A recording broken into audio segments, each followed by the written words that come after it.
Телеканал Тамыр работает в Всероссийском форуме. А форум этот о дружбе народов нашей страны. Серьезное мероприятие, важные спикеры.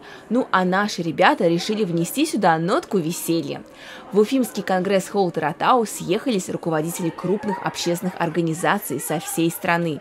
И чтобы они побольше узнали о культуре Башкортостана, ведущие детско-юношеского телеканала «Тамыр» решили познакомить гостей с основой основ телепередачи, на которой выросло не одно поколение. Ну, конечно же, видеозаписями сегодня никого не удивишь, и поэтому было решено, что участники форума сами на мгновение окажутся внутри детской программы. Завяжите ленточки на дерево Тамыр. Какое у вас желание? Чтобы во всем мире был мир. Какое у вас желание? На то и желание, что она остается внутри. Она обязательно сбудется. Ну хорошо, не будем раскрывать всего тайного. Желание – это дело такое, о них говорить не принято. А вот спросить о том, какая Уфа в глазах гостей – это интересно. Что вы успели увидеть? Я первый раз в Уфе, мне безумно понравилось. Город такой красивый. Мы видели его с самолета, он мигает, как новогодняя елочка. Вчера ходили прогуляться на нулевой километр.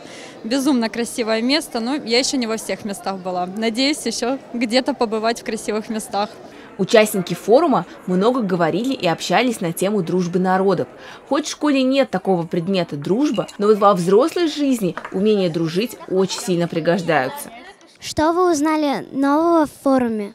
В форуме мы узнали, еще крепче надо дружить. Мы друг друга должны поддерживать. Раньше был Советский Союз, мы все жили дружно. Сейчас мир, весь мир мы должны дружно жить. Противостоять зло, пускай добро всегда победит. Представить сложно, сколько всего увидели и узнали гости. Даже Ильдус и Езгуль по-новому взглянули на родную культуру. А мне больше всего понравилась вот эта вышитая карта. Вот так ведущие телеканала «Тамыр» оказались на форуме, где обсуждались вопросы национальной политики. Оказывается, неважно, сколько тебе лет и насколько серьезная у тебя работа. Жить нужно дружно. Татьяна Никитина, Аделя Сунаргулова, Руслан Бекбаев специально для «Горы новостей».